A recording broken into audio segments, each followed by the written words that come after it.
Good day all, welcome back to Cruisin Classics YouTube channel. Today we have for you a 1972 Chevrolet Chevelle. This one's badged as an SS, but we can't prove it's an SS, so we're not going to say that it is. Although it is a big block car and it does have many SS attributes to it. But without a protective plate, a bill of sale, or original documentation, we can't tell on this one. Because it's a 402 big block, not a 454. If it was a 454, it'd have a W in the middle of the VIN, and it would mandatorily be an SS car. What we do have here is a car that's born with its original paint color, cranberry red, and a really nice looking driver quality respray in that color with painted stripes on the hood. And I'll give you a little view here of the paint. Very nice overall. There are some areas where you'll find an occasional blemish, but real good driver quality on the paint. You can see it has the SS style grille that's blacked out behind the SS. Square headlight bezels, and in 1972 they moved the turn signals over here onto the corners so that they flow to both front and corner. Pretty cool styling. Nice looking chrome bumpers, and a lot of chrome trim in general on this 72. As you come around to the side, you'll see we've got bright wheel lip molding. We've got chrome trim up at the front end of this cowl hood. We've got bright window trim, drip rail molding, bright door handles, and door edge guard molding. So a lot of pop on there, a lot of sparkle. You can see the windows are tinted nice and dark. It does have dual color keyed side mirrors on it, and SS badging in the appropriate places. American Racing Equipment wheels, wrapped in some BF Goodrich radial TAs, do a real nice job of rolling this beautiful car down the road. Hard to beat the styling of these early 70s Chevelles. It's the reason why they're so popular. Everybody finds them attractive. Rolling down to the back of the car, you'll see a continuation of those racing stripes on the deck lid, and another gleaming chrome bumper. I love the way in 72 that they did these circular lights inside of the bumper. I think it's a really cool look.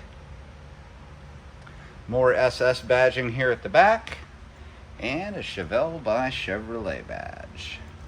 While we're back here at the rear of the car, I'm going to take one moment and pop this trunk.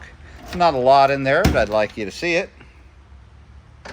We have the ubiquitous fitted vinyl mat, a factory jack, and a full-size spare. It doesn't match what's on the wheels out there, but that doesn't really matter. It'll get you down the road until you can get a new tire put on.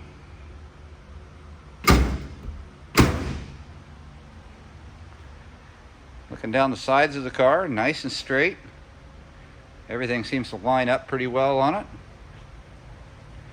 On the passenger side here, you'll get a sense of the window tint. It's pretty dark. It's tough to see inside that car. You can a little bit, but it's not easy. You got to really get up on it.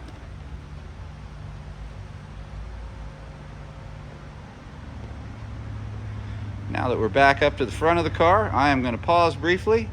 We're going to pop the hood and start talking about all the meat and potatoes underneath. We'll be right back with you.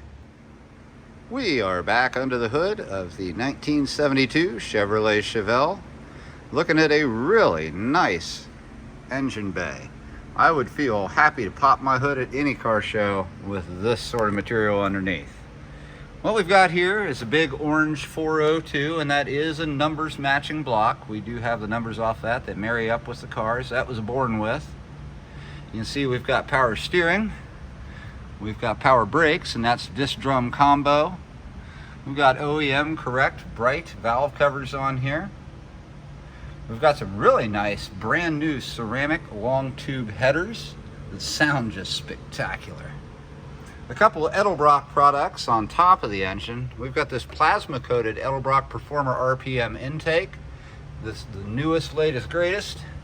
And an Edelbrock AVS2 4-barrel carburetor, 800 CFMs. That'll get this baby moving. Moving on back to the rear, you can see we've got a new HEI distributor as well. And then we've got a bunch of engine internal work that was just done by our performance center, and it's stuff you can't see.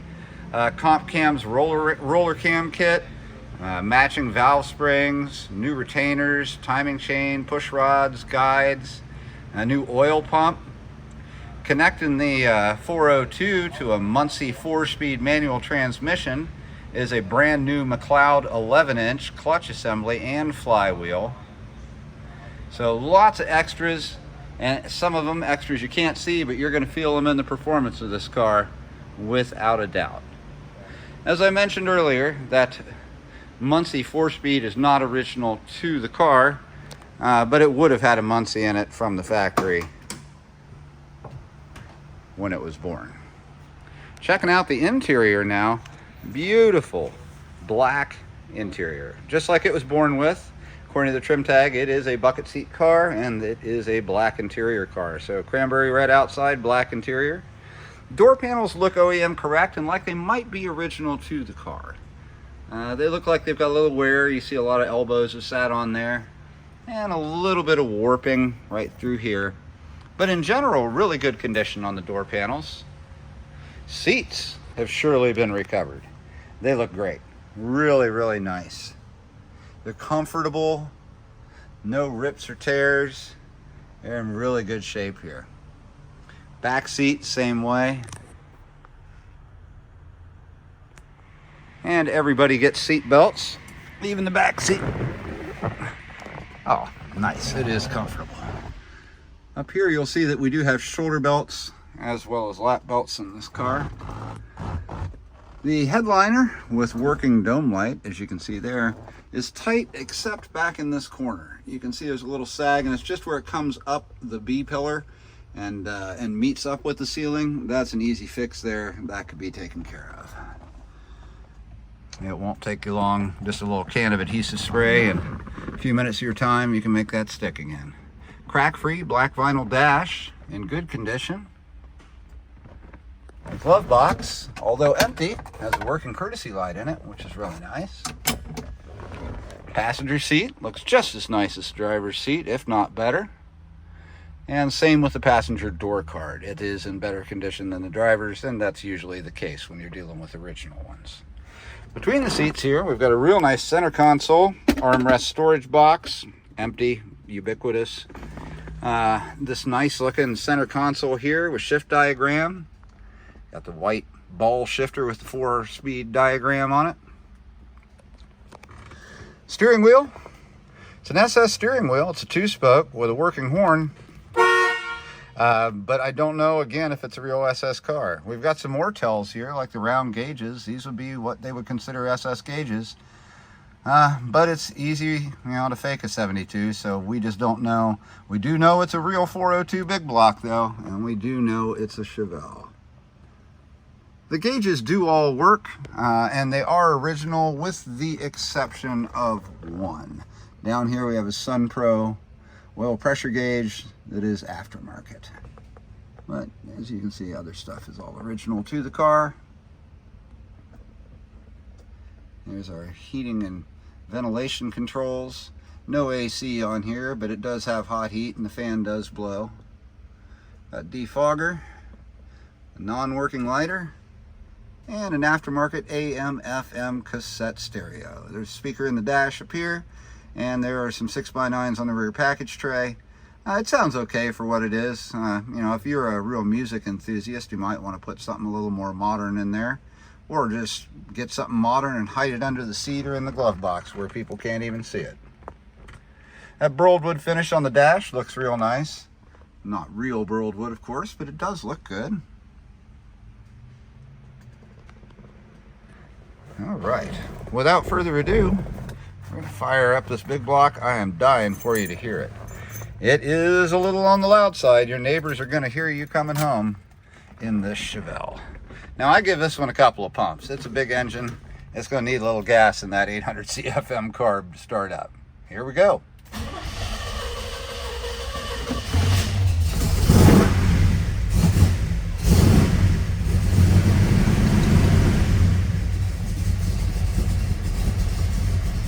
Not bad for a cold start.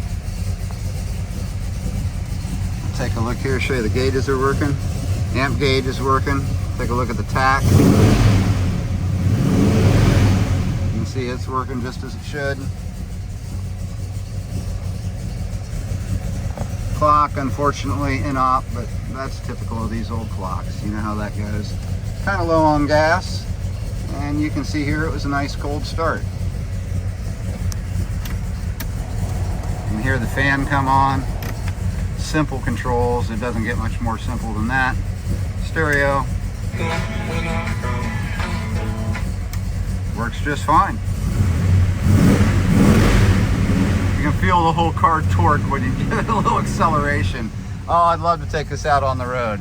It's got a 12 volt in the rear end and 331 posi gears, so it's ready to do a burnout and it's ready to drive on the freeway without any problem. So the best of both worlds there with that rear end gear. Let's go take a listen to the pipes.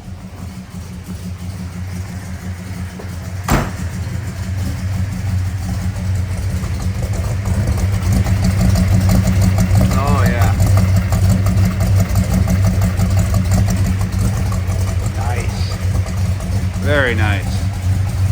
Folks, if you got any questions about this 1972 Chevrolet Chevelle 402 big block 4-speed car, give us a call. Here in Columbus at Cruisin Classics, our number is 614-276-7355. We can help you out getting financing for it. We can get you a transport quote to get it shipped from our garage to your garage. And we are here to answer your questions about this 1972 402 big block 4-speed Chevelle. This is one mean car, folks, and it's surely not going to last long. Give us a call today, 614-276-7355 at Cruisin Classics. We appreciate you joining us today. We'll be back again tomorrow with something else cool.